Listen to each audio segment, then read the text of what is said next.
Hei, velkommen tilbake til HackCON og Infinigate TV. Jeg er her sammen med Alex Smith, som skal fortelle litt om hva han har snakket om her i dag. Alex, hi, welcome to Norway and HackCON. Thank you, it's very nice here. In Infinigate TV, it's you're from Australia, right? Yeah, so welcome to the cold, I guess. You brought some interesting stuff with you and that you talked about today. What is it? So I'm sure we've all, used to RFID cards and NFC cards for transit and access, building access. We have developed implantable versions of these. So this is the same type of chip, but much smaller and in a biosafe capsule. I have a number of these chips implanted under my skin. I can use it to unlock the door at my office and, store personal information. So you have that under your skin? Yeah. You don't carry access cards anymore, you just... Exactly. I leave my access card at home. I don't want to lose it. I can't lose the one in my hand. Well, yeah, it would take more work, I guess. Well, someone would have to, be very motivated to take the one out of my hand. Right. So the size of the needle is quite, intimidating. Yeah. Yes, it is. I mean, it's perfectly safe and it can be done, procedure can be done very quickly within a few seconds, but it can be quite intimidating looking at that needle. Sure. And you talked about, so if you have these chips, are there any security implications that so there are some think about? Positive security implications, like, as you said, you can't lose it. Like, people lose wallets and access cards all the time. Mm-hmm. If you don't lose your card, it makes your office that much more secure.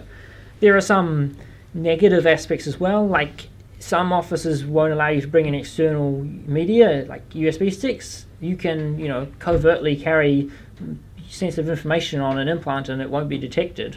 Right, because what you're holding now is NFC, right? Yeah, so this is an NFC chip. It has a small amount of read-write memory. It's similar in a way to a tiny, tiny USB stick. You can store anything you want on it. So the casing that it's in, is that specifically designed to be in the human body? Yeah, so it's a special type of glass that's manufactured to not interact with the body. It's a neutral, so the body won't, attack the glass. It won't become infected. So you have to make sure it's, biocompatible before you implant it. All right, and I'm guessing this is not an implant. No, thankfully, hopefully. Not implanting that. That's a Proxmark 3. It's a device that can be used to read and write these chips. So if I were to, update the information on my chip, I would place it, on the skin and then send commands to this to rewrite the chip. Right. You can also use like a standard smartphone for the NFC chip. I can rewrite data with just an ordinary phone. Can you show us? Right. So you're gonna scan for a chip. We'll place it on there, and it's detected a chip. So there's actually two different chips in my hand, and that's detected probably the wrong one. So if we get that, there we go. Let's see, reading tag. Okay. Right, so that's that, and then we can see that I have a bunch of information stored on that tag. Right, yeah. So you can use that to, say, unlock your phone? Yeah, so instead of entering a password, I can have it so I just swipe my hand and it will automatically unlock the phone. Yeah, it's, quite useful in some ways. So this is the kit that you bring along? So yes. This is a rewritable RFID chip. Yep, so there's various different chip types. Like this is one for copying these kind of access cards. The kit is meant to contain everything you need to do to safely implant it, like sterilized gloves, antiseptic wipes, and that sort of thing, so that you reduce the risk of infection. How many of these have you done? Here or in total? No, in total.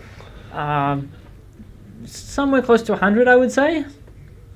So, there's lots of people out there in the world with these chips. Have you come across any, nobody's signed up for it yet in this conference today? Someone has bought one of the chips, but they haven't implanted it yet. Right. So, so there's the RFID, and then there's the NFC. Right, and then we've also got a sensor chip. So this one allows you to read the subdermal temperature. So, you scan it with a special reader and it tells you the temperature underneath your skin. Right, and that's the same temperature as, so it should be like 37 degrees for a Well, not exactly. In Okay. theory, yes, but because one, it's very near the surface of the skin. It's not Right. near the core body temperature, and it's normally if you implant it in your arm, it's well away from your core body. So it actually Yeah. reads a lot lower temperature because it's not your core body temperature. Right. That's very interesting. Let's see if, as the day progresses, let's see if somebody actually goes through and gets one of these implants. Maybe you'll... Yeah, we should get that on tape if they yes, wanted to we'll implant it. definitely try to get it on tape if somebody decides to take the plunge and actually implant one of these things. Alex, thank you for doing it. Thank you. And,